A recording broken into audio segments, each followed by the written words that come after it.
So we are done with the paper presentation and the poster presentation, and now you're all a bit relaxed. And we are coming to our first special session. Before that, little announcement. Today the conference will end at 3:30. Before the session is a closing, so actually the closing is more like a business meeting. We are moving that business meeting to right after the sessions here. So just stay behind. So you still have your an hour and a half of lunch. Don't worry about that. You will still be able to end at 3:30. I promise. Okay, so just relax. So today this is a very special session. This is actually a tribute to Norb Kerr, who has been with us since the very first day. Actually, he's the founder of this conference, one of the founders of this conference. So we want to do something cheerful in memory of Norb. So we'll have two very nice people, Mike Kuhlman and Margaret Foley, who has known Norb for a long time, to tell us something that we may not know about Norb. And two, so let's welcome Mike to start the session for us. Thank you. Okay, I just finished a research project that I wanted to share the results with you. Rating Norb Kerr assessment of cross-cultural energy reliability, and just as importantly, an out-group member validation. Results conducted by me from the University of Delaware. Wrong one. Okay, so here's the cast of characters. First of all, the target of this investigation is the guy behind the red dot. That's Norb Kerr, about, what, 2 years ago, something like that? 36 years old. Yeah, the principal investigator is that guy. There, that's me. And recently, I wrote 3 people who I have known for a long time, and who've also known Norb. And I essentially said, what do you think of when you think of Norb? They all wrote independently from their different cultural niches. Janusz Zvelak from Warsaw had some stuff to say. David Messick from the United States of America, and William Lebron. And what I was struck with was how similar the comments that these guys made were. So I thought, well, maybe that's just because Norb behaves this way at ICSD meetings. Maybe that's not him at all. When he confronts us, he puts on this particular persona. So I thought what I would do is to validate that result with a person who is an out-group member, somebody who has never been to an ICSD conference, but who knows Norb quite well. This is Sam Gertner from the University of Delaware, and his credentials for being an out-group member is that he's attended 0 ICSD conferences. So I met Sam in the hall. He asked me what I was doing. I told him, and he ran to his office and he wrote this about you. I'm going to read it and I'm done. Norb Kerr, this is Sam Gertner speaking now. Norb Kerr was the fussiest, most careful, pain in the ass editor. That's what he said. Okay. I have dealt with. I have to admit, however, that he was usually right. Wim and Janusz and Dave said the same thing with somewhat different words. Sam goes on, I respected his judgment, and particularly I respected in hindsight. I first met Norb in 1982-83 Nags Head, a conference on groups and social networks hosted by Bibb Latney. Norb was a respectful listener, an earnest contributor, and a valuable provider of feedback, particularly on projects that were just getting off the ground, such as my own, on the benefits of common in-group identity for reducing inter-group bias. At that conference, I not only learned more about groups and social networks, but also about computer word processing. And Sam goes on here, I won't necessarily read it word for word, but you had a big impact on persuading Sam to use a computer to do word processing. Let's see, so I purchased the Commodore 64 and a modem, and I used it to communicate with the University of Delaware DEC-10 computer. Observing Norb that afternoon changed the way I prepared manuscripts and communicated with others forever. Thank you, Norb. While Norb was polite and gentle during the day at the conference, on the basketball court just outside, one flight down from the meeting room, was a completely different story. Norb was a a popular, aggressive player with keen hand-eye coordination. No wonder he was one of the first players chosen when teams were being formed. Indeed, at the conference on groups and social networks, it was important to be a good team player, as Norb was. With Norb as one of the key players on the court, as well as the meeting room, where we played hard, ate well, consumed more beer and gin than I thought possible, and made lasting friendships among our group of like-minded colleagues. The spirit of Nag's Head lives on only in our memories now, except for the articles and collaborations that resulted. That summer, I had the opportunity to meet a number of exceptional scholars, including Robert Kerr. Thanks again, Norb. That's, I think, what a lot of us would have written at this conference. So it's not just Janusz and David and myself, and women who think that, it's other people as well. Not a group of you. So I'm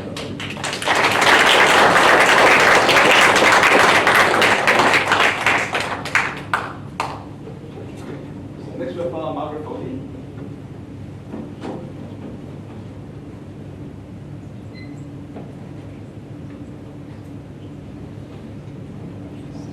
No one can pronounce my name quite right. It's Body. Sorry about that. It's all right. It's not my name. It's my ex-husband's name. You can say that.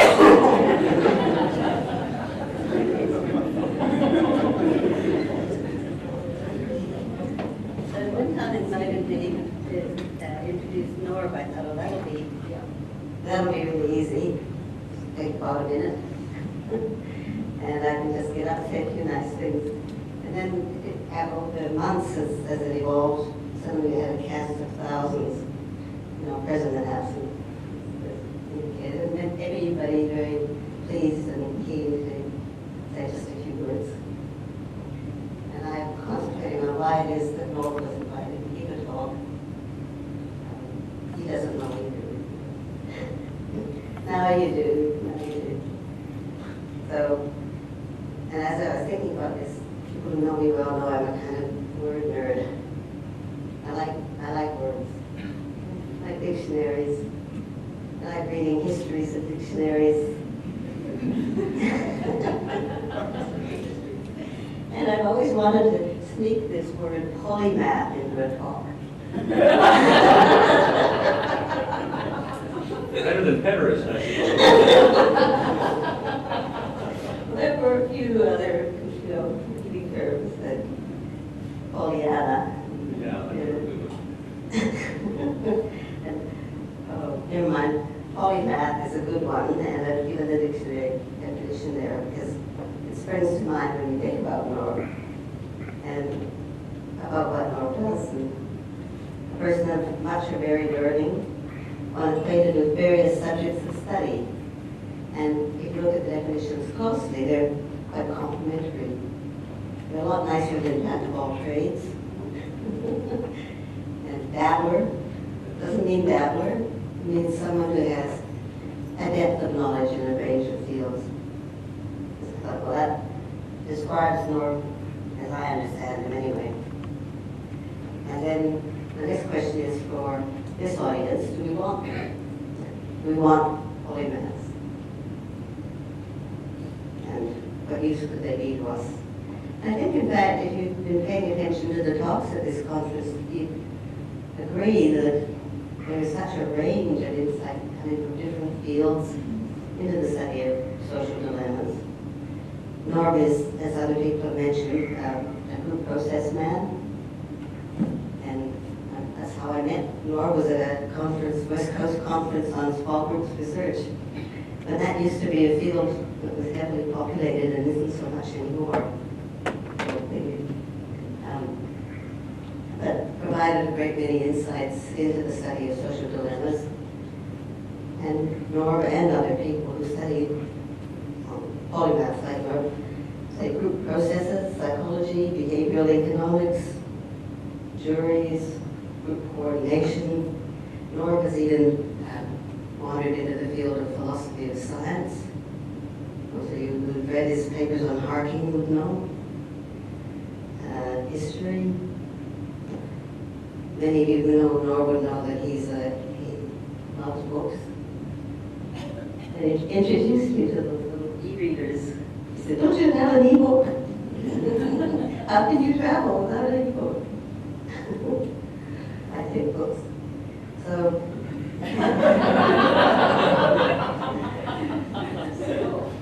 we want polygraphs in the world, and I think that the answer I'm trying to give you here is yes, we do. That's why Norb was invited here, and also he's been at these conferences making his contribution to all those different fields that I had mentioned above there. There's my clearest photo of people at a Dilemma's meeting. You can spot him in there. Yeah, he's just standing above me, and it's not Togo, is it? You're standing in the tropics of Queensland. And he didn't have his tweed jacket on. So the one reason for inviting Norb to give a talk to you about the history of this meeting is because he's been there at a lot of them and came a long way to get to that meeting. And Norb is subject to jet lag, but he braved it out. I don't know where you are in that one, Marilyn. Yeah, sure, I know we were there. You were there. Go back and Third of the way. picture again. Another picture? No, this one. I can't see Marilyn. I don't see people probably out buying the drinks. Right next to him. Big run. Yeah. There she is. Oh, yeah, she's next to my boss. Several times. Yeah. And there he is with Mike Hall. Most of you would have studied social dilemmas would know, doesn't really know what a social dilemma is. But he co-hosted a conference on social dilemmas. He knows about as much about dilemmas as he knows about cricket. But he knows a lot about group processes, doesn't he?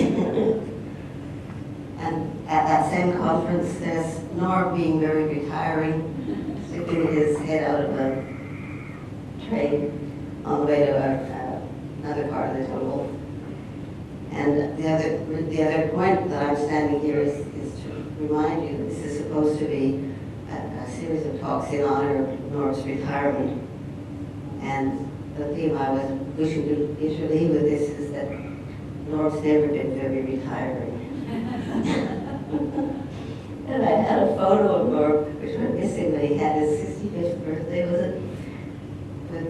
He's sitting on the steps, having a beer beside him, and an hibiscus between his teeth. That was a great photo, but I don't have it anymore, so anyone who does could send me a photo of it.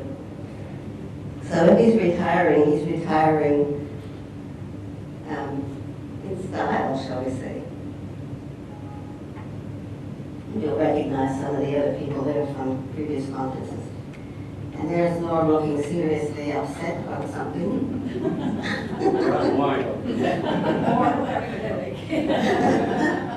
And chatting to some people who are no longer with us. Yeah, so that's the end of my slides. More than the end of my 2 minutes. But I think, are you ready to talk now? I guess so.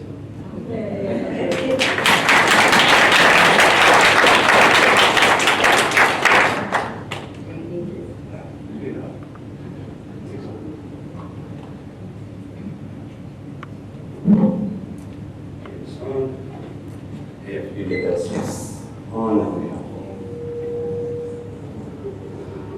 I was afraid when Mike was saying, he asked those 3 guys what they could remember. I said, do I owe those guys any money? Among the others, I probably owe some money too.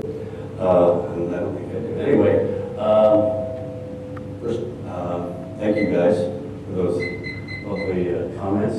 I came up with this title, said Reflections on this Conference Series, past and future, and I said I would give you a grandfather's perspective. And I thought I might begin by explaining and justifying how I call myself a grandfather. And it's not, I don't mean by that literally that I am a grandfather, although I am literally a grandfather. I have 5 very beautiful grandchildren. And if I weren't here hobnobbing with you guys in Hong Kong, I would very likely, my first choice would be to hobnobbing with these guys. But the term, I think, derives from an event we had a few years ago when Dave Messick was honored at a ICSD meeting, and he referred to himself as one of the grandfathers, one of the old timers who had been around since very early in the series, and that got me thinking a little bit about it. And as you've seen this photograph already, here is that very first conference meeting. It took place in 1984 in Groningen, in the Netherlands. There were 17 people there.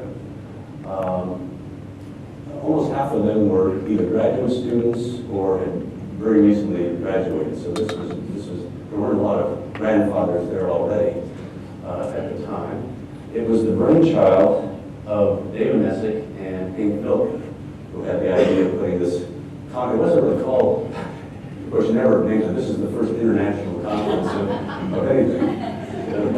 It had a much more modest title, I think something like a workshop on social dilemmas or something of that sort. And I'm trying to remember exactly how was it that this guy ended up being at that first meeting. And I think it came about as a confluence of several sort of accidental things, but unexpected things. Really sort of exposure to three different pieces of writing, I think, ended up with me being there. First off, by way of background, at this time I was a 36-year-old associate professor, and almost all my work was on small group processes, mostly group decision-making and some work on group performance. The group performance question I was most interested in is when are people who are working in groups have different levels of motivation than they would if they were working by themselves? That was a question I was and am still interested in. So I also, as Margaret said, I like to read. I like to poke around in bookshops and things like that. And in one bookshop, I came across this little paperback called Advice to a Young Scientist by Peter Medawar, who was a Nobel laureate. And I thought, well, that looks like something that would be worth my while to take a look at. And I did. I read it's a lovely book. And one little portion of it caught my attention in particular. Medawar said on page 13, any scientist at any age who wants to make important discoveries must study important problems. It's not enough that the problem is interesting. Almost any problem is interesting if it's studied in sufficient depth. No, the problem must be such that it matters what the answer is, whether it's science generally or humankind. And when I read this, I said, that's a good piece of advice to a young scientist. And I began to ask myself, are the problems that I'm working on important problems? In that same sense, they are interesting. I will grant that. At least they were interesting to me. But I wasn't entirely sure that they met this standard. And right about that same time, I read a couple of chapters that were co-authored by other people at this meeting. The first one was a chapter co-authored by John Norbell, that's him, and Robin Dawes, the late Robin Dawes. I think many of you are familiar with Robin Dawes' annual review chapter of 1980 entitled Social Dilemmas. And that's a wonderful chapter. It introduces, it defines what we mean by a social dilemma. It reviews some of the literature of social dilemmas at that time in the early 1980s, mostly PD game kind of work. Identifies a number of different paradigms that can be used to study social dilemmas.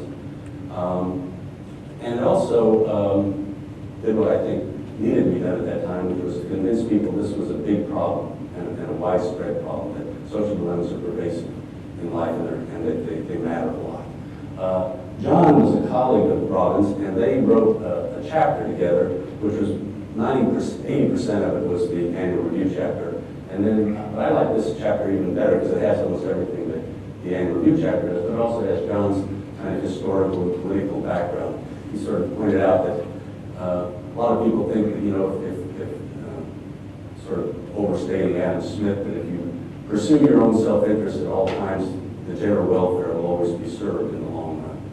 And social dilemmas provided a terribly important exception to that rule, where relentless pursuit of your own self-interest led to collective harm.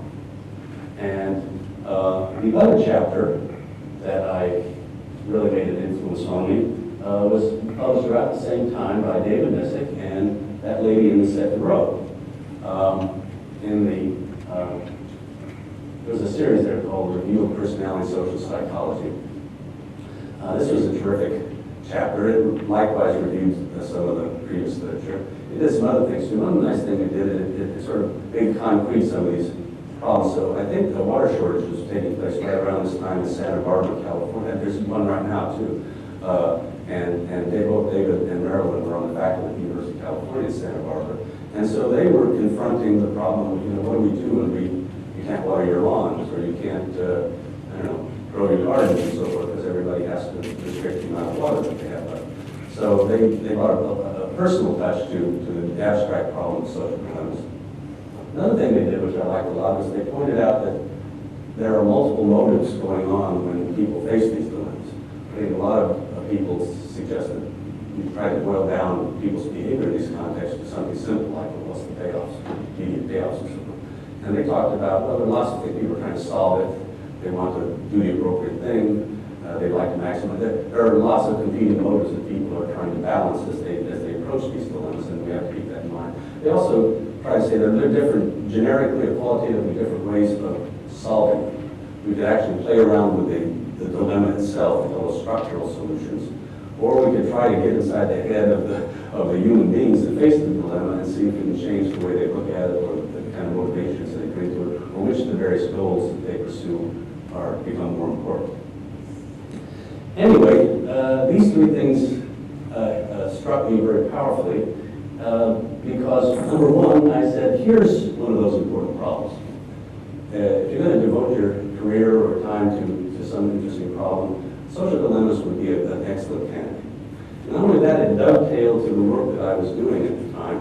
I suddenly recognized that people talk about public good dilemmas where you come and you get money for something like public radio and then you get a benefit.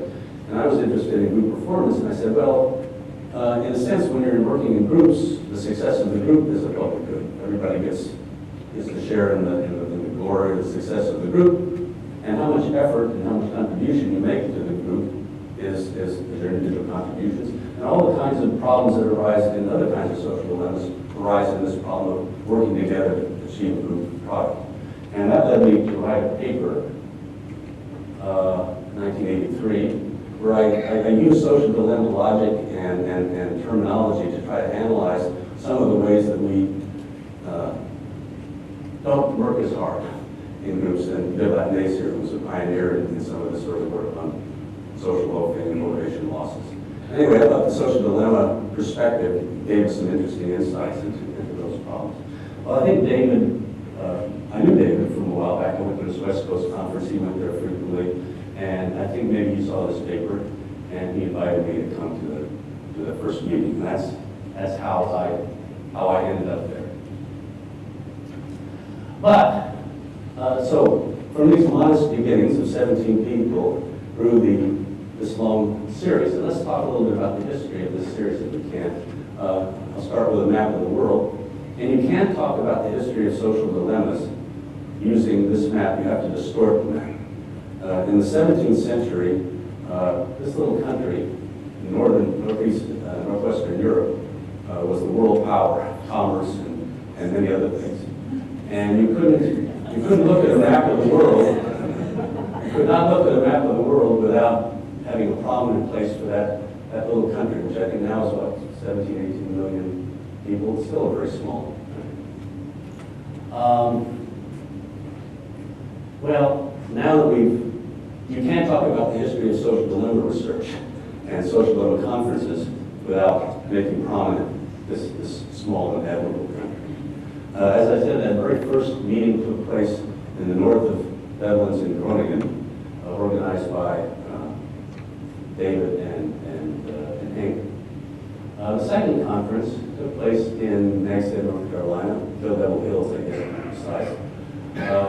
We had several people who made reference to the Nagshead conference series, which was really a fabulous conference series. And Bill volunteered or was talked into allowing us to try to include a social dilemma meeting as part of the series. And so we went to North Carolina and had that meeting there.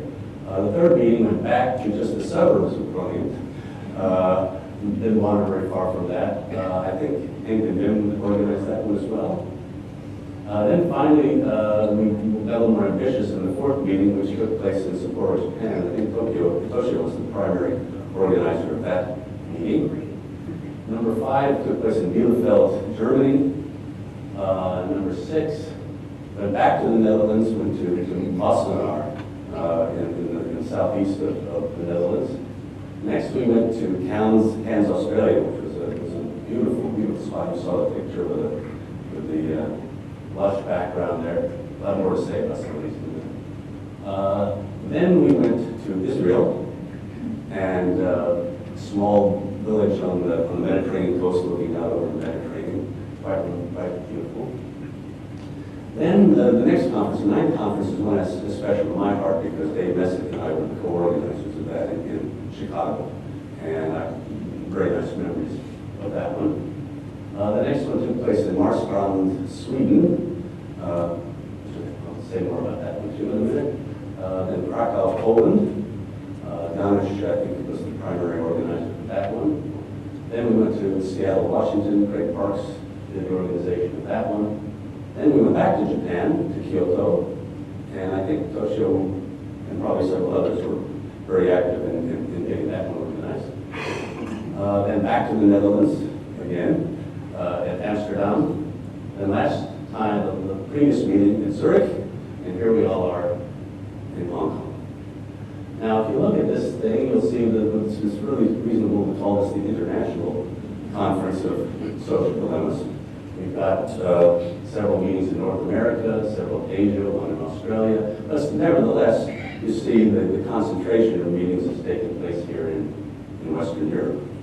It might be interesting to ask for a minute why that's true. I think one reason it was true was that, well, we first got started there, that's part of it. Second, it seemed more central somehow for people to come to Europe than for people to travel here in these other places, although the world is round, and I guess it's really about the same. It's really about the same distance. Yeah.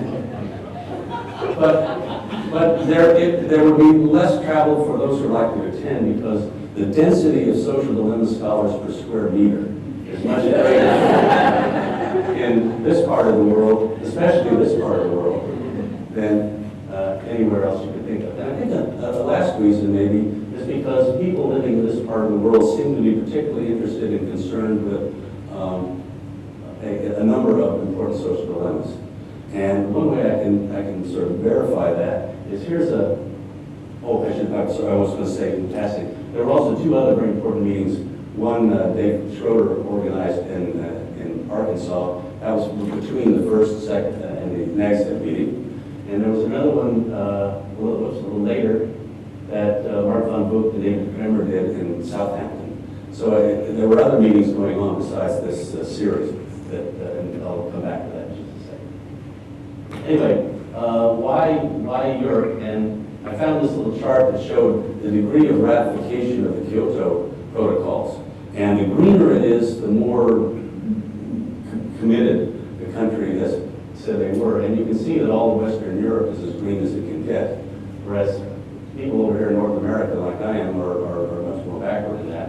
And also to some extent here in Asia. Some of my friends from Australia told me that we cannot take Australia off the green thing, but they've turned whatever it's red now, and therefore, I guess the point is that part of the reason that we go there is that people in this part of the world are very interested in issues like global warming, which can, I think, be described accurately as a kind of social dilemma. All right, so here are the first people there are 17 of us there, and the question was, all right, well, there are 17 grandfathers, or 15 grandfathers and 2 grandmothers here. Why am I being invited to come here and talk to you today? And I think one of the reasons, which I wanted to check out, was sort of the fact that I not only went to was part of the first meeting, but that attended a lot of the subsequent meetings as well. So I thought it might be fun to just check and see a little bit about that. So that was number 1. Those are the 17 original participants. I said, let's go, every year if somebody showed up, I'd lighten the oval over their face. And if we do this properly, in a few years, the people who are the real persistent participants would pop out at us. So, okay, that was the first year. At ICSD2, that was the second group. By ICSD3, that was the next group. ICSD4, ICSD5, ICSD6. And what you'll see here is 5 faces popping out at you, the gang of 5. There are 2 Americans, yours truly and David Messick, and 3 Dutch psychologists, Henk Vilke, Arjen Witt, who's sitting right there in the middle, and we weren't. So at this level of analysis, I said, well, there are 5 defensible grandfathers here, and so why am I the grandfather and not one of these guys? And then I thought, well, a grandfather should be old, right? And should have gravitas, and so age must be a consideration. And with that in mind, I thought, well, I can get rid of Arjan to start with. He was a graduate student and still just a baby. And then I went and did some looking up his birthdays, and it turns out by just a few months, Ben Mibrant is my junior, and I can get rid of him. So I narrowed the 17 that we started with down to 3. And I said, now can I find any other evidence that would justify you inviting me to come here and talk to you? And I thought, well, one way to do it is, remember I said there was another meeting there early on, and that was at the Arkansas Social Dilemma meeting that took place right at the very beginning. That was organized by David Schrader, who's there, and Sam Comarita, Sandy Graber, Joel Brockner, and then 3 potential grandfathers, John Orbell and Dave Messick and I. So at the very least, I thought, okay, I can get rid of Hank this way. Because Hank was not only not at Arkansas, I don't think Hank knows that a place like Arkansas exists in the world. So I can safely get rid of him. So that left me with just these last 2 people, and Dave kicks my ass in age. He's a few years older than I, not that many years older than I. I needed something, but it turned out, of course, as I mentioned before, that this conference series invited Dave to come and honor him as a grandfather a few years ago. I don't remember exactly which conference it was. And so he's already received this honor, and I thought I would designate somebody who's been designated a grandfather to reach this elevated status by putting a halo over their head. And so, if I massage the data enough and choose the right criteria, then I can make a case for me being the next grandfather of the ICSD series. Now, of course, there's still a lot that this is a very, very iffy kind of process, and a lot of these folks here who I've eliminated should of course, be considered grandfathers in this series too. So if you can get Hank Vilke to leave his grandchildren in the sailboat, which he likes to spend a lot of his time in, he would be a heavenly grandfather. And Dylan Mibrant, even though he's not doing social dilemma stuff very much, would be a wonderful grandfather of this series. And if we just disregard age altogether, then Arjan definitely should be a grandfather. I think he and I are in the running for the most attendance. I've only missed 1 of the 16 conferences. I think Arjan may have missed 2. Yeah. So all these people are very deserving to be grandfathers. So you have a nice starting pool for your next grandfather invitation. And then there's some people here who, even though they didn't go to every single meeting for the first 6 meetings, really ought to be considered, including, of course, people like Janusz Breslak, who's very active and influential in the early series. My buddy Mike Pullman, right there next to me at that time. Who else we got here? Crystal has also sort of shifted her interest, but if we were in the market for a grandmother, she would be a great grandmother. I suppose a wonderful grandmother would be the way to describe it. So she's an excellent candidate too. And then I thought, well, okay, if I'm going to offer you some suggestions about other people here, and this is a nice way of flattering a lot of people too, I can say, well, should we say that you had to be at that first meeting? I mean, some people weren't born when we had that first meeting. It really wouldn't be fair to say you had to come to that to be a grandfather.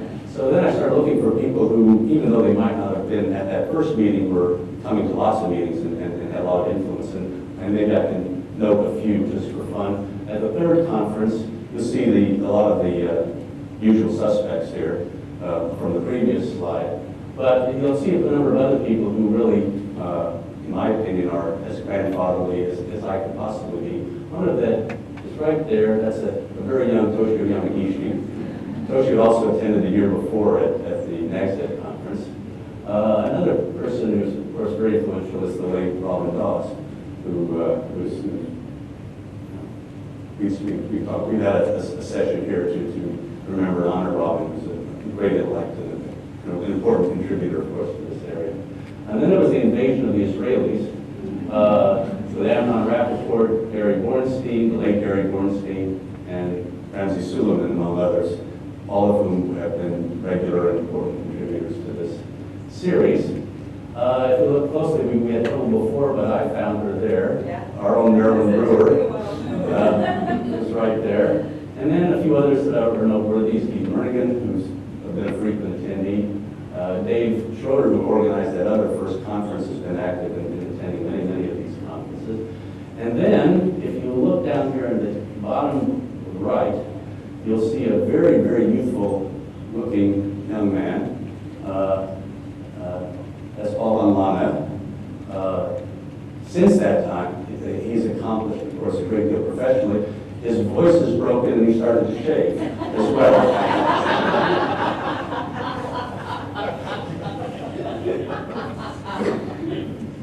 If we go a couple years after, these are people who were there from very near the beginning. If we go just a little bit further into the series, this was the sixth conference at Wassenaar. I'll point out a few people, including my good friend Margaret Foddy, sitting there up front.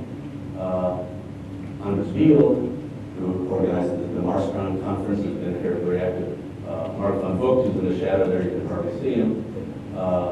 There's Jeff Jorman, and Sherry, who wasn't here at this particular one, but had been there before and has been there a lot and is here today. I'll give her a halo too. So the point is that I'm not neither David nor I are the grandfather or grandparent of this conference. There are many people who've been deeply involved, actively involved, and made important contributions to this series. Now, I thought maybe some of you might aspire someday to be a grandparent of the Social Dilemma Conference Series, so I thought I would take everything I've learned in thinking about this to offer you some advice about how you should do it. There are a few things that you might think would be important, but turn out not to be very important at all. The first thing is, you don't have to publish a lot of social dilemma research to be a grandfather. I got described as a polymath. I might be more of a dilettante because I dabble in lots of things and publish in lots of different areas. So I went back and counted, and I think, a fairly small fraction of the research that I've done has been directly on social dilemma things. So I can't claim to be, all along there. In 1 year puts out more social dilemma papers than I do in a career. So anyway, that certainly is not, I don't think, vital. It's also not important that the work that you do publish has the most impact. I went and did some citation counts and said, well, here's my most cited social dilemma paper, and it didn't come close to Paul's or Robin's or David's or Toshio's or a lot of other people that I could name here who've had really seminal pieces of work. So you don't have to meet these extremely high intellectual and academic and scholarly qualifications to have a chance of being a grandfather in social psychology of this series. What you do have to do is, first, keep living.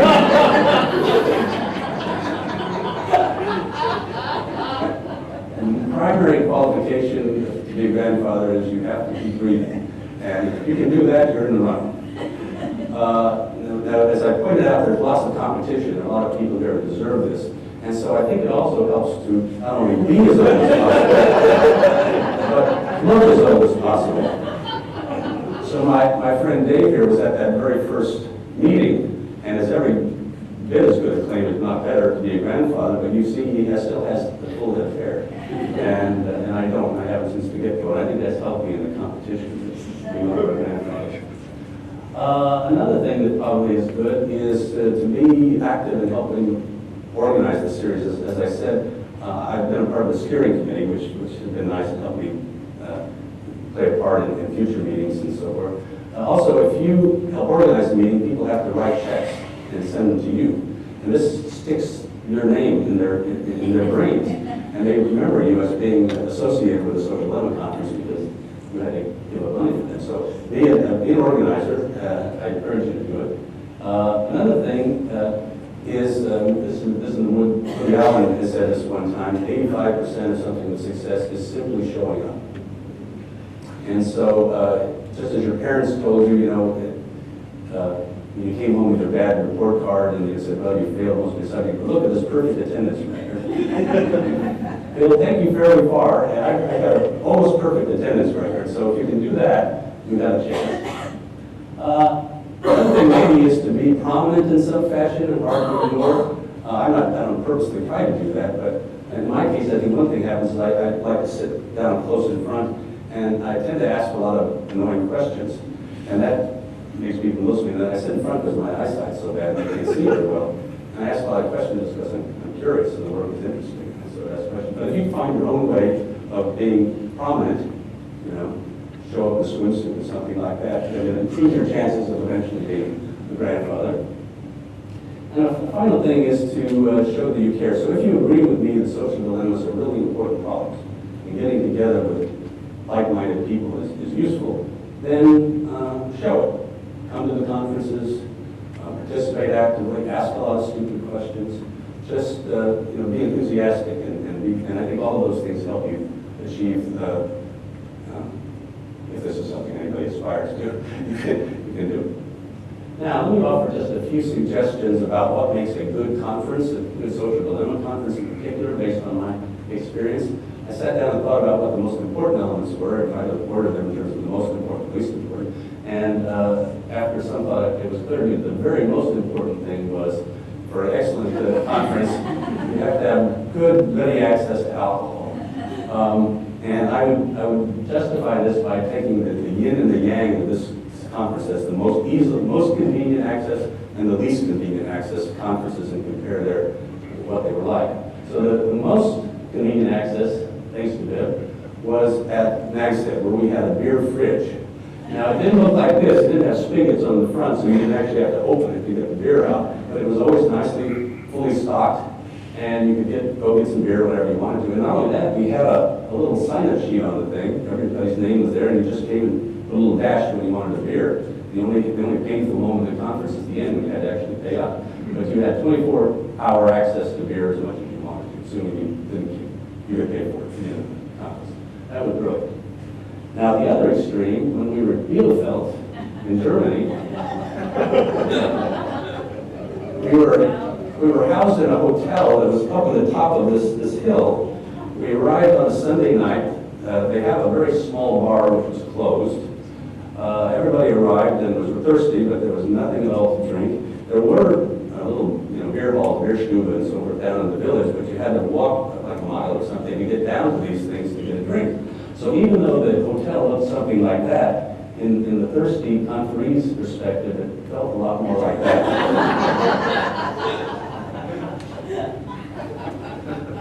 Now, I can say that I enjoyed I enjoyed both conferences very much, but I thought this one was, for lots of reasons, had extra this to enjoy. But I don't have to just rely upon my memory of this.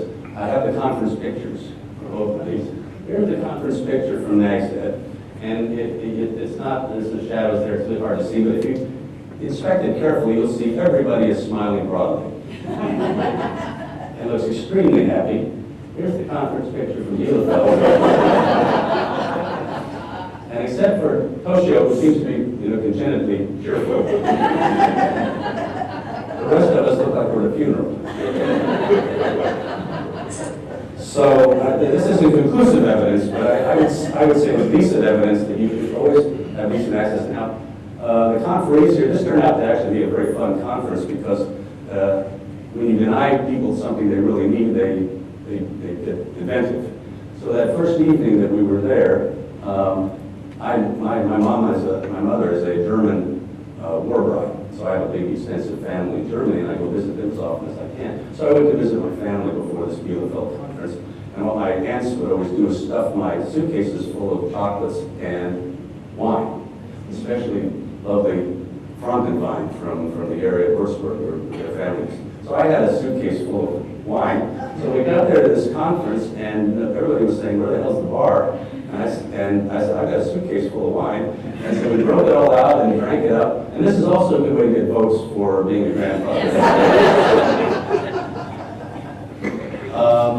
Another nice thing about this, we were fairly harsh through the whole conference, but we decided we ought to do something. So at the end of the conference, we managed to get some coolers full of beer and wine, and we called an impromptu party at Gary Bornstein's room. And it turned out to be the bridal suite of this hotel. So we all ended up in this bridal suite together, had a big canopy bed. This isn't a picture of us drinking, it's just sort of a representation of that. We had a wonderful time and many monumental hangovers, and it also it's nice to tell stories about the night you spent with Gary Bornstein in the bridal suite. Which he got because his name began with B. I don't remember that part of the story. All right, so access to alcohol, rule number 1. Rule number 2 is if you're going to have a fun conference, include some non-professional fun things to do at the conference, not just work. So here we went at an incredible dinner the other night with the dancing lions and all that thing, which was a wonderful non-professional event. That was great fun. We mentioned a couple of others just to illustrate this sort of thing.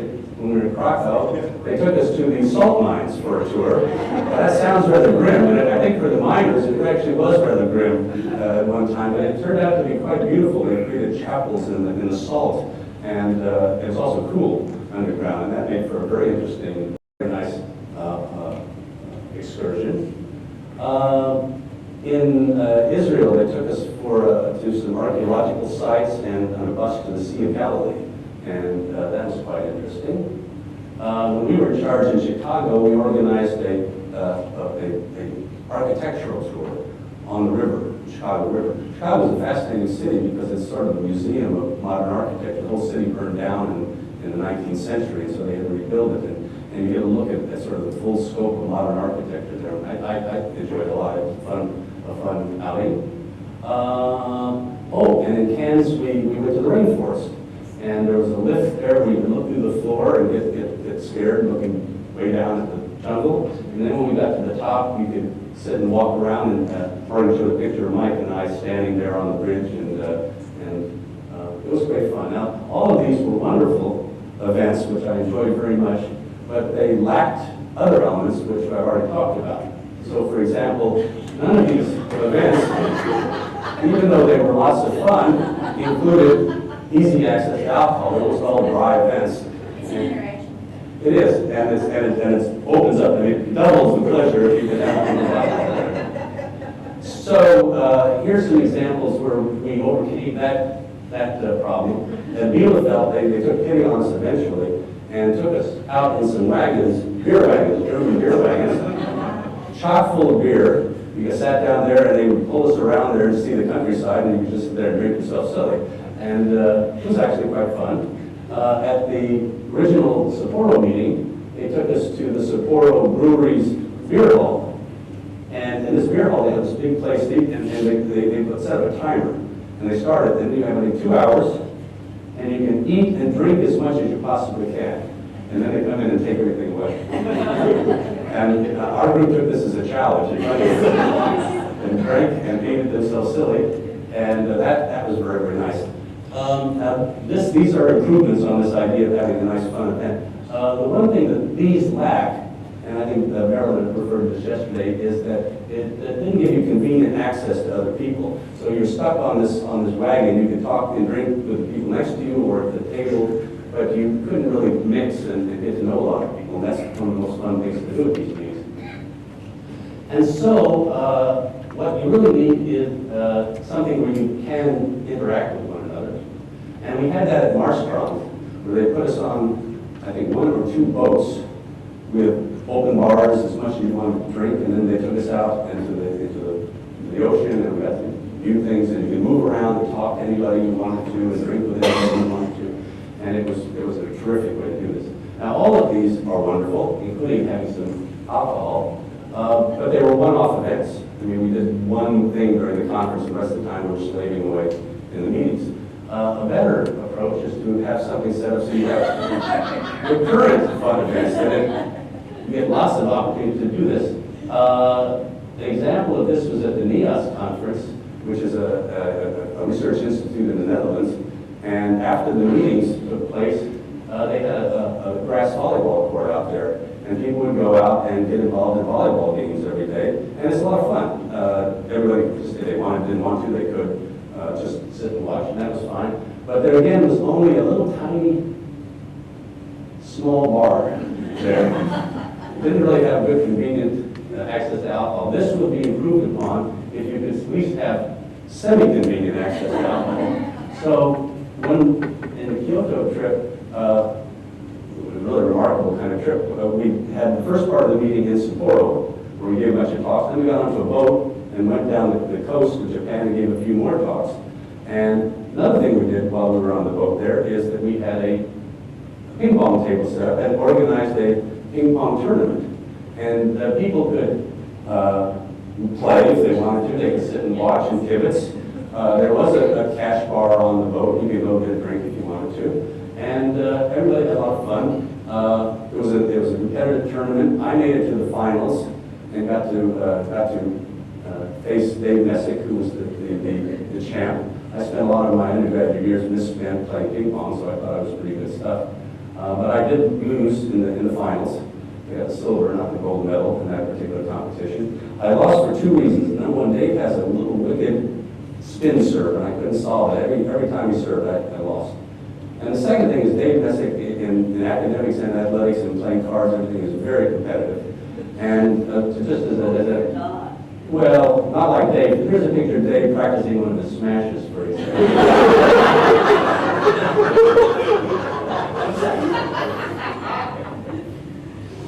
Okay.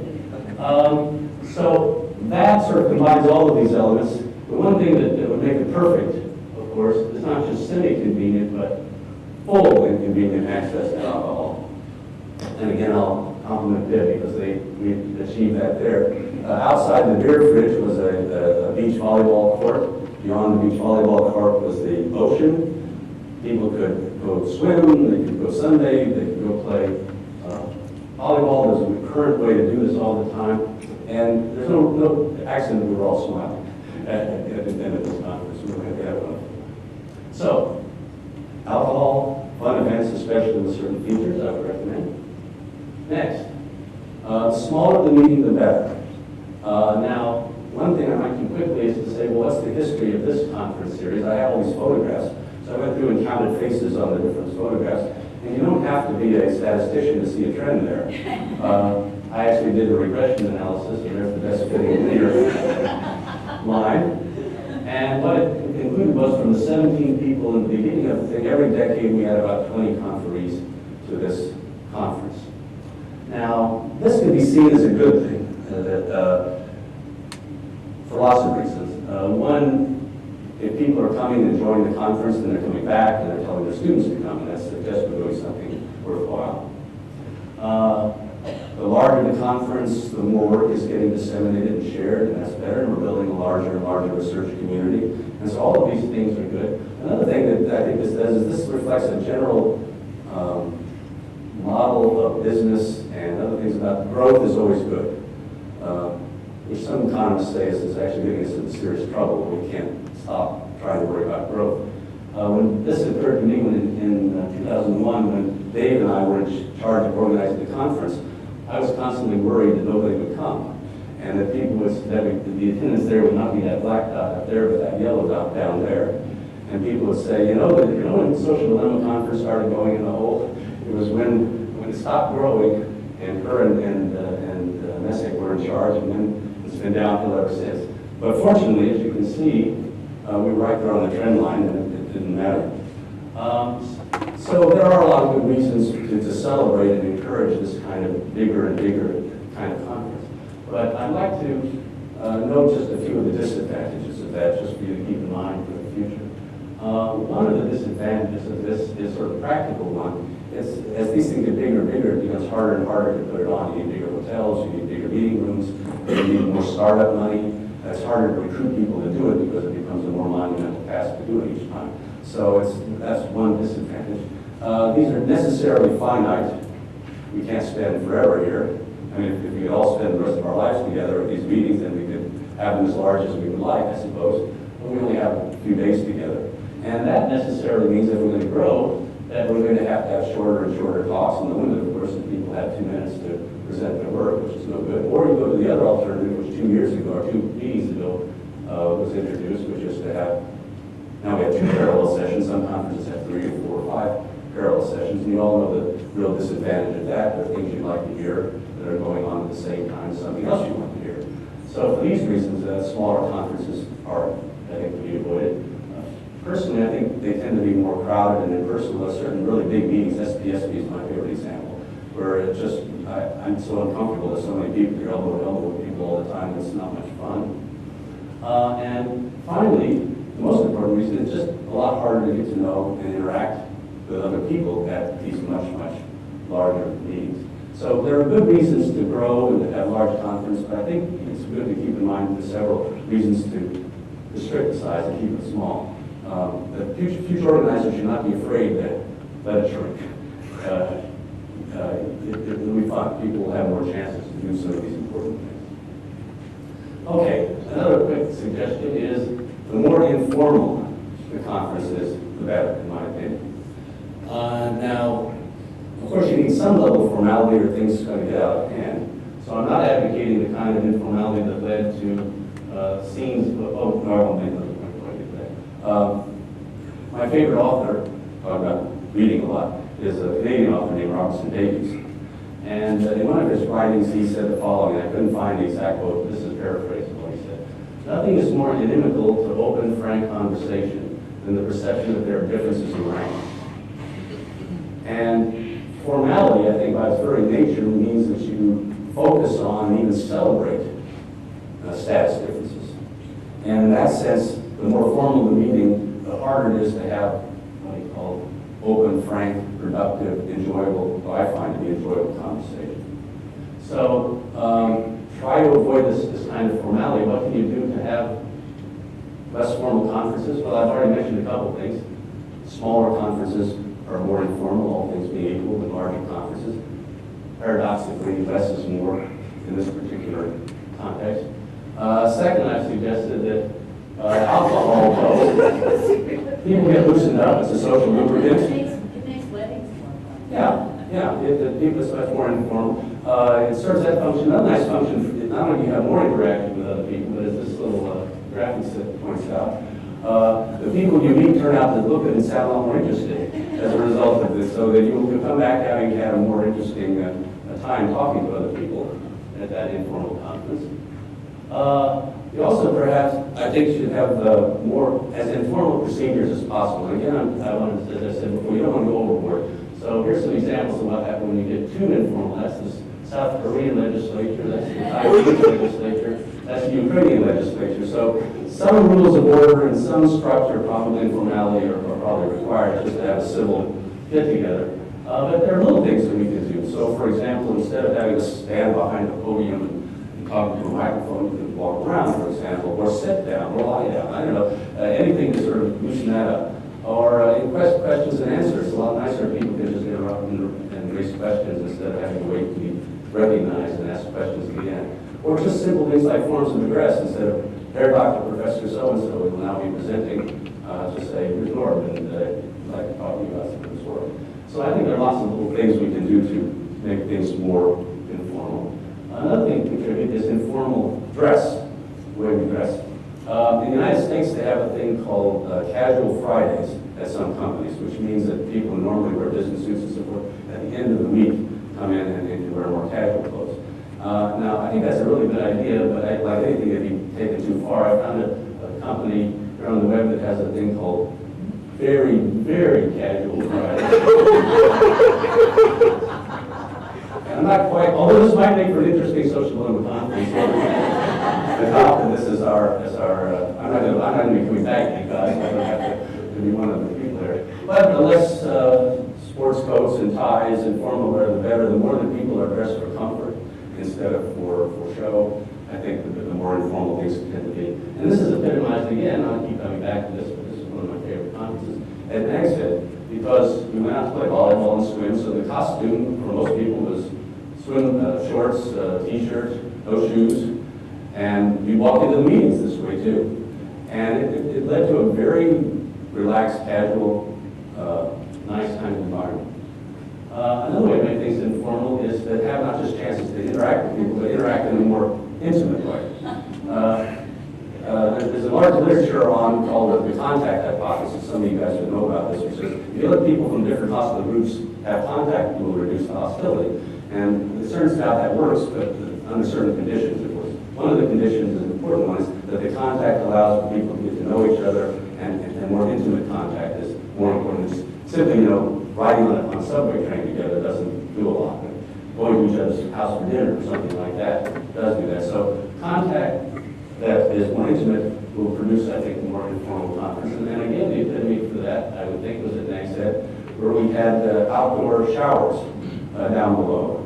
And it's really very hard to relate to somebody as professor, student, assistant professor, full professor, if you meet them in your bathrobe down in front of the shower, or you hear them singing in the shower next to you. It just doesn't work. So anything you can do to achieve those kinds of things is a good idea. I'm going to a little bit long. Can I take a few more minutes? A couple minutes? All right. Here's a few other suggestions for your conference going pleasure or personal news. I would suggest, I'll do this quickly, is a lot of times people go and they slave away at the conference and then they go right home and they don't really have a chance to do much else. The conference tried to build in some fun things, but if you can, use the opportunity to see and do things you can't do otherwise. So for me, one of the best of those was when we were in Kyoto, had an evening available, and we went to Toshio and said, well, we were Japanese, what would we be doing tonight for pleasure? He said, this is cherry blossom season, and we'd be sitting out under the trees and celebrating the beauty of the time. And so we got a blanket, and we sat under a tree, and we drank and ate some food and sang songs, and it was a magical evening there. I'm a big baseball fan, and so at the last conference I wanted to see what Japanese baseball was like. I had the idea it was some sort of cross between samurai and the traditional American baseball, but I had a chance to go to Osaka and watch the Buffaloes play the Carp at a big dome, and it turned out in many ways it's like American baseball, but it had wonderful qualities. The batter comes to the plate, well, some of you don't know baseball, the batter comes to the plate and he bows to the umpire first before he steps in to start hitting, which I thought was a charming thing. Thousands of fans are singing in unison, but they're not trying to shout down the other fans. They take turns. One side sings the song for a while, then the other side sings the song for a while. And then they had these young women, scantily dressed, very beautiful women selling sushi all through the day. So you had to sit there and eat sushi as you're watching baseball. So this was an extremely fun trip for me. In Australia, since I came a day early, I decided, okay, let's go out to the Great Barrier Reef. Instead of just looking through the bottom of the boat, you pay a few extra bucks, and they'll teach you enough scuba diving, you don't have to kill yourself, and you're suddenly swimming with turtles and fishes in there, and that's a trip. My kids like to use the word awesome. That's awesome. I hate it when that's the only positive word they have, but this was awesome. I took a hang gliding course at NAGSED, something I never think of ever doing in the world. Well, it sounds kind of dangerous, but in fact, you usually don't get more than 2 or 3 feet off the ground. What they do is they say, come to take the course, they give you a helmet, a little instruction. Then they take a photographer, they lay down in the sand, and they do an angle, you're in the sky, you in the sky. And if they step back, you would be this high off the ground. But it made for a great picture. And I'm not a religious person, but I always wanted to go to Jerusalem. And Paul and Margaret and Lucy and I hired before the conference started, went and hired a guide and went around the old city of Jerusalem. And for me, the high point of this visit was we went to the Garden of Gethsemane. And we found a group of pilgrims who had come there, and they started singing a hymn, a cappella. And even to this atheist tears, it was very moving. So these kinds of experience you can have if you take a little care and a little extra time in go to these conferences. Now, a few quick notes that you should remember. This one may be obvious, but do not challenge Dave Messick to a rematch and then make a battle. I did that, and then I lived to regret it. A second piece of advice comes from our boat trip in Marstrand. It was wonderful, lots of liquor and lots of seats, but do not take the full advantage of the open bar in the open ocean unless you first check to see what the weather forecast. Turned out it was very choppy seas, and we were going like this and that. So instead of seeing these beautiful views outside the boat, I was mostly leaning over the side of the boat. So, good point of caution to you. Third thing is if you go to Jerusalem, or if you get that chance to go to Jerusalem and you're having lunch, and you find a little couscous place, which is very charming, and they show you this lovely dish of food, my advice is you do not eat and drink everything that's on offer, especially the uncooked items on the thing. If you do this, your constant companion during the rest of the conference will be positive, antidiuretic, instead of interacting with your colleagues. So take care. And I guess the last thing is, when things work properly, this hang gliding class, you're only supposed to get about this high off the ground. Well, in my case, you suddenly get an updraft and you go about 30 feet in the air. The thing you should not do is lean forward to better hear what your instructor is doing.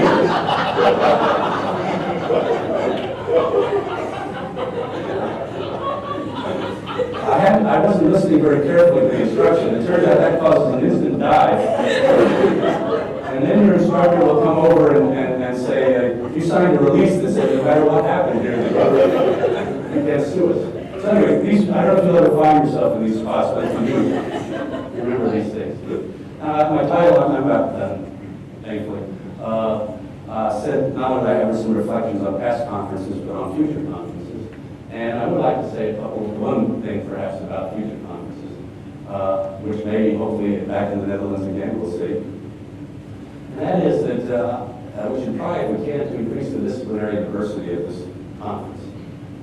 In that original group of 17, all but 3 people were trained as personality social psychologists. There were a couple of sociologists and one political scientist, and that was it. Now, over the years, people from other disciplines have drifted in and drifted out. I just tried to come up with my own totally subjective idea of what the current core disciplines are if you look across the years. And I think social personality psychology probably dominates. There are a lot of people from judgment decision-making broadly defined. There's a few sociologists that come. Some game theorists have begun to come more often. Some economists, especially people with behavioral economists, and then a smattering of other things.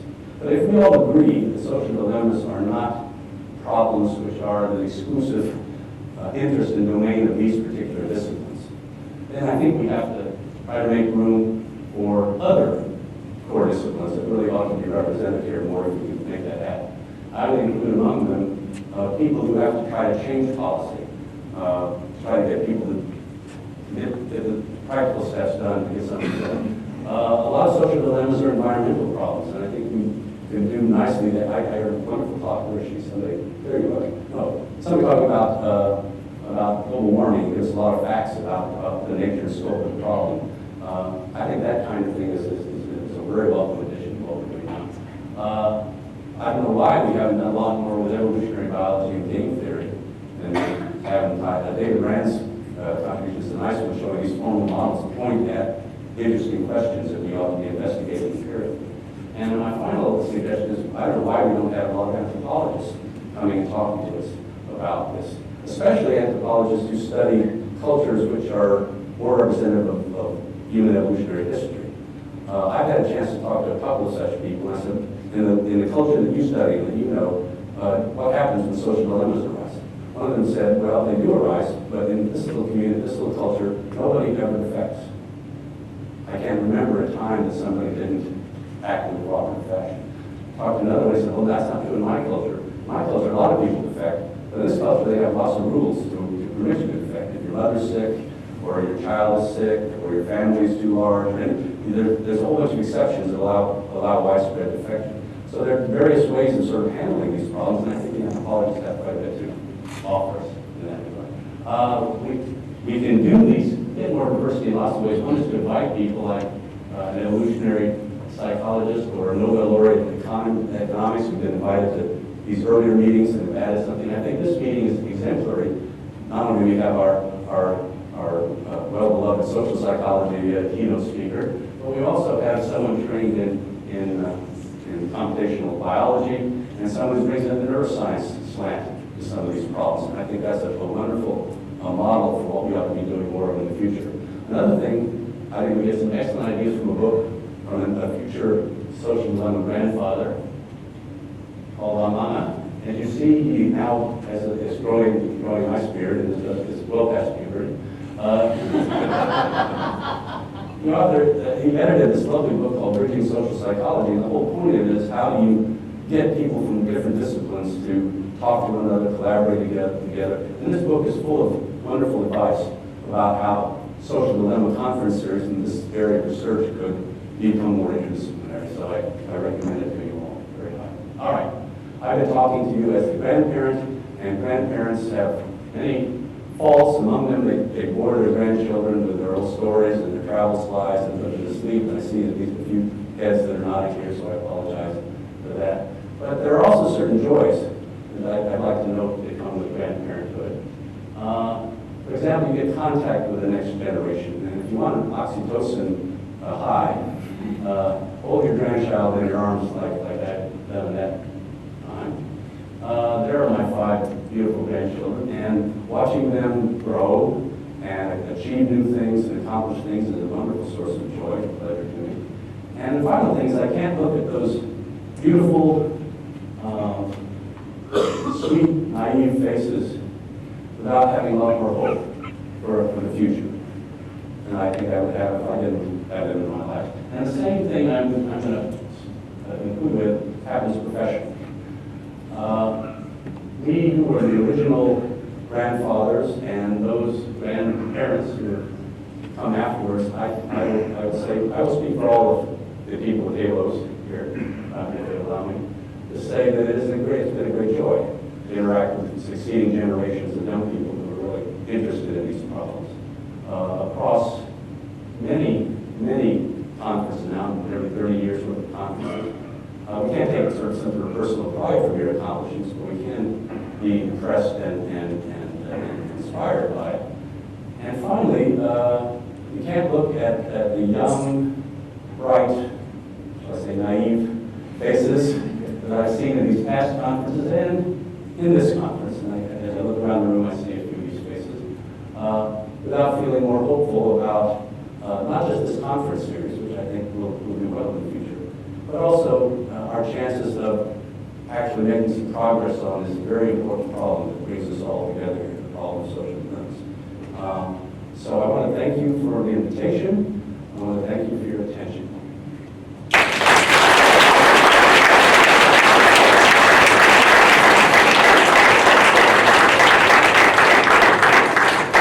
Thank you very much, Norb, for sharing with us the history of the conference. We still how to organize conference well with alcohol. And before the business meeting, we actually will have, say, student presentations award for both the poster and the paper. So now I'm going to say pass the MC to Evan. Right. As a token of encouragement and recognition, the conference has prepared a few awards for student presenters. So this year we have 26 student paper presentations and 5 student poster presentations. And all these students who got the award will have we get a certificate, of course, and also a monetary prize.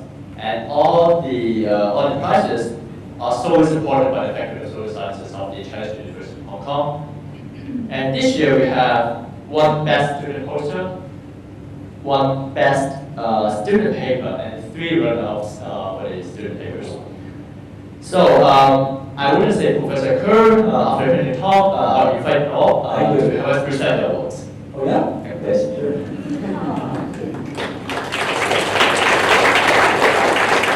Alright, so forgive me if I mispronounce your name. The best student post award goes to Phil Julag, post entitled Schema-Based Cognitions in Interpersonal Decision Making, a thorough overview on semantic priming and framing effects in public aid studies. It's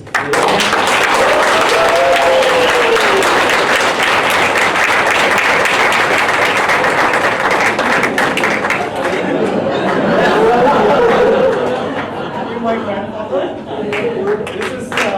This is actually my first international conference on social dilemmas, and I'm very sure what people ask. So, thanks, Grandpa. I'm so proud of you.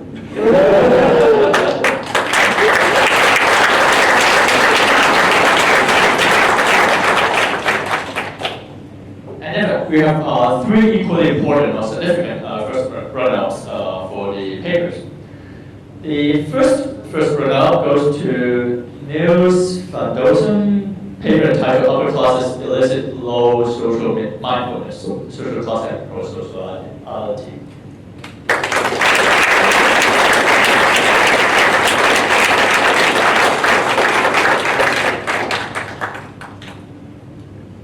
Thank you very much. I'm also very honored to be a grandchild. I must say, at the very first conference in Amsterdam, I didn't even know about social dilemmas, and I only learned from that, so thank you.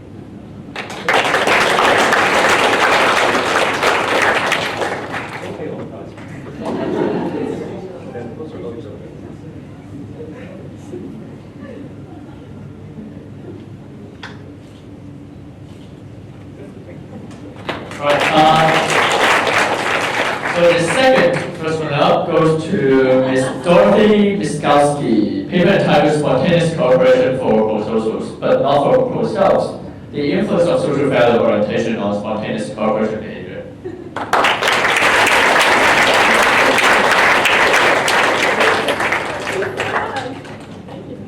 Thank you so much. I didn't expect that at all, so thank you.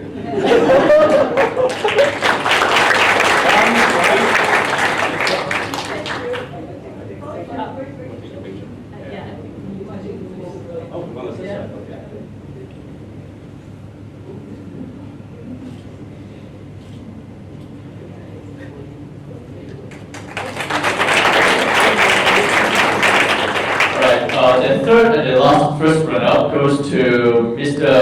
Wu Zhenhui, paper entitled Repetition Management, Why and How Gossip Enhances Generosity. Mr. Wu.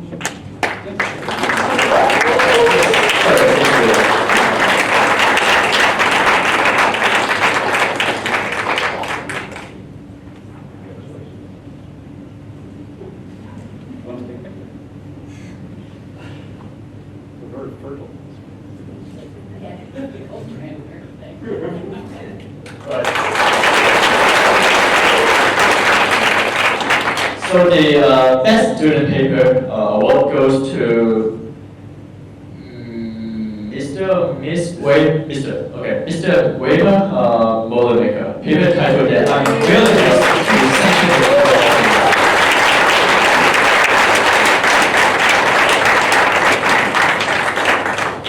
Keep those Dutch down.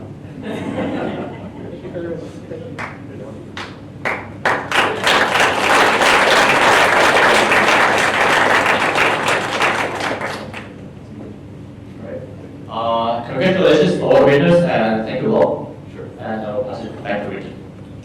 Thank you. So now we will continue immediately with the business meeting. So we'll talk about the future conferences.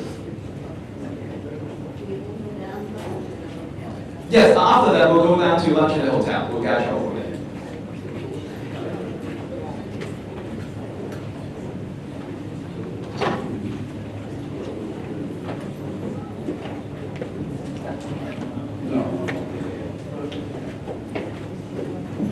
Okay. Yes, as we all know, this is a bottom-up group, informal group, and we take your advice, Norb, very seriously, and this is part of our history, part of our genes, so to speak, to be informal and bottom-up. So we are, it's always good to talk about some issues at least and to clarify topics. And the first thing is the location. It's not so easy to generate spontaneous locations these days, perhaps because of the group, there are all sorts of things, but it was a very interesting proposal. And the proposal came from Daniel Elliott, and he noted that what we could do is to organize a conference, not necessarily in a town where the university is located, but somewhere else. And that happens also with a lot of other, it's also occurring with a lot of other conferences. And one such location would be Sicily. And it so happens that Daniel and also Daniel Reddistu, with whom Daniel is working together, he is from Sicily and well known in Sicily. And perhaps, and so that would be a very interesting combination to, and this would be an experiment to some degree to explore Sicily. Daniel volunteered to go to Sicily and to check out sites. We have also some information. He's always very good at volunteering. He's paying this out of his own pocket, of course. Go to Sicily and to see what interesting locations, and maybe Angelo will be joining you and to find out whether there's a good location. So this would be this one proposal, and if people generally think this is a good idea, do you find this a good idea, independent of anything else? Yes? It's also nice because it's central, according to the map. The world is round. But what makes the world go round? Sicily is... You didn't do it in Sicily this time of year. This time of year in Sicily, it is scorching hot. Yes. And that's just one thing to think about. And maybe towards the later part of May, or certainly like as late as early June, if that's possible. Just to keep in mind as we Yes, yes, that's very good to add, yes. I assume that this is, I know for Americans this is actually a good time because the summer break starts at, well, in May, mid-May. Which year? So in that sense, this is 2 years from now. Yeah. So this will be 2017. Okay, so we'll work on this model. We have also another volunteer, which is, I'm very happy with this, because we need, of course, a local organizer, that can be Daniel, along with Angelo, who is a local expert of Palermo. And we need, of course, a program chair, and Nancy Buchan has been so generous to volunteer as a program chair. And so this would be a nice combination of two people together and work it out, and I'm sure the two of you can work it out. And of course, any input that we can deliver would be highly valuable, for example, in the role of reviewers or spontaneous advice that we need for this conference. So then you contact, I guess, Daniel, is that okay? Email Daniel with advice, what to do in Palermo to make it more exciting, how to make the drinks more accessible, very important, of course, what kind of trip you can do in Palermo, etc., etc. Sorry? The funding issue, when you're doing it at a university, universities typically, for example, we in Amsterdam, we never got any funding from our university. I know that some American universities, for example, gave a funding of like $5,000 or something like that. I think that is not a critical issue, although it is of course nice. Yes. Fortunate this last year to receive a grant, and built into that grant is about 30,000 euros for a conference. And so I have funding that this is that I can use for this now. There is so this is also a bit of something perhaps I could be involved with this. So there is some money that we can help. That's very nice.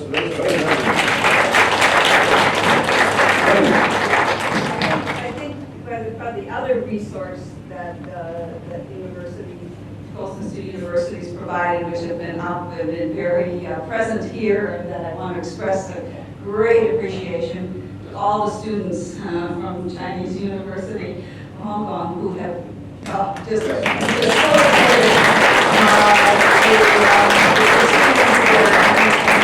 little ways to big ways. A very valuable resource that I would be concerned how we would, in some sense, compensate for that if we weren't at a university location where local students would participate.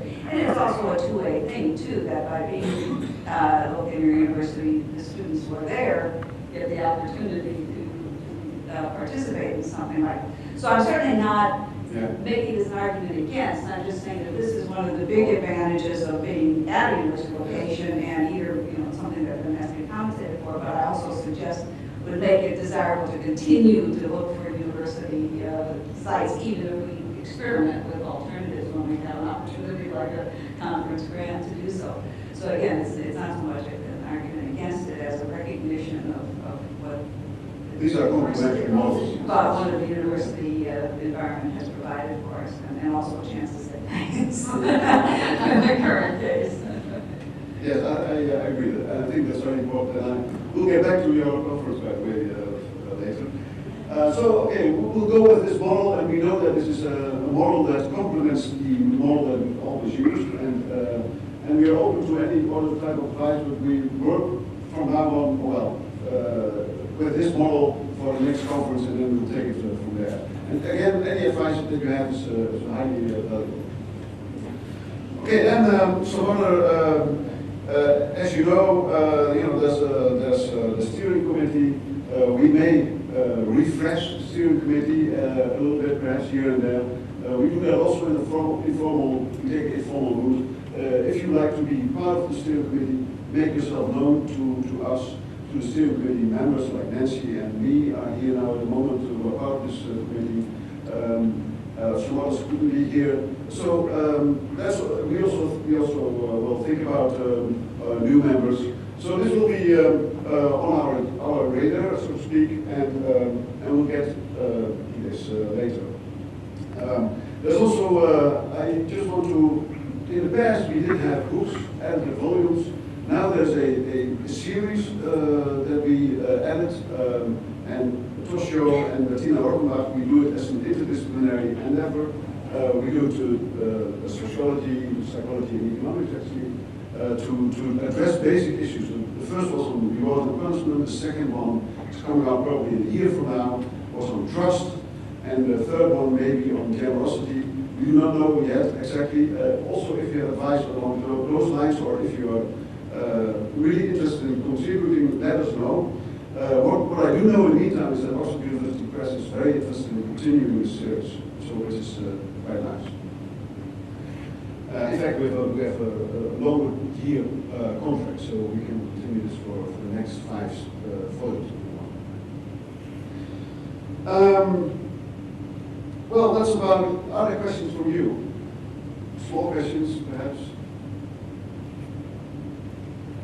If not, then I would like to express, well, I guess on behalf of everybody, express our deepest and greatest gratitude to Winton and his team. Before you clap, before you clap your hands, maybe I'll say just a few things, because this was really amazing.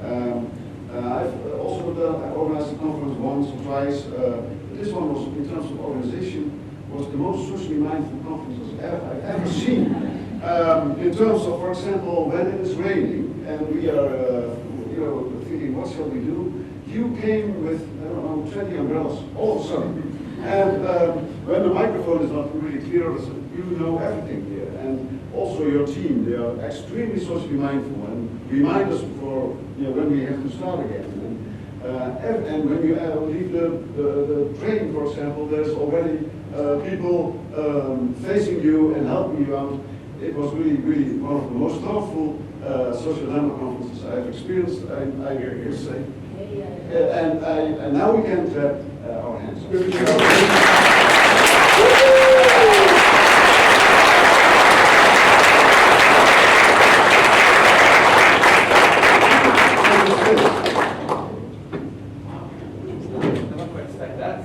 no, I know, the Dutch are not very generous, as you know, but for you we make an exception. Okay, thank you.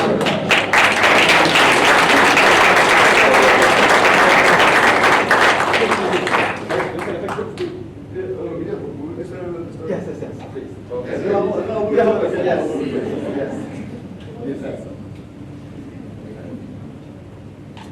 Very nice versatile thought. Well, thank you very much.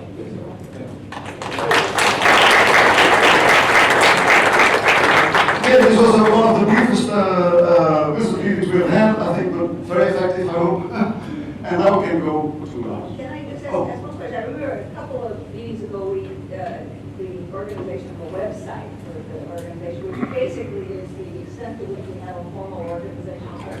Is everything well with the website? And we have a that's good, we have a website on social dilemmas. Erik and I initiated that, and it is running, but we could use more material. And actually, we could use a website coordinator who stays on the website. again, that's the common, the volunteer dilemma Yes. part of Yes. the website. That's something we. It's very obvious that sometimes you want to tell people about this, you know, they have some place you can send. Yes, yes. I think it will be important for the next committee member, steering committee member, to take on the role. Nancy. Actually, possibly related to that is, Linton, I know you said that the slides are going to go on the computer, but how are they going to be distributed? Are they going to be put up on the website? Yes. Okay. Yeah, on the website, yeah, we have the conference website. So we are getting your permission. So after you edit out like any copyrighted materials, we'll put all these together on our ICSD website. And we make an announcement on our website. Yeah, we will link to that. Okay. Other questions? We're all hungry, thirsty. Okay. Have you got already Access to alcohol. It's this week. We'll make sure. We'll make sure. We'll make sure that there's alcohol. Okay, thank you very much.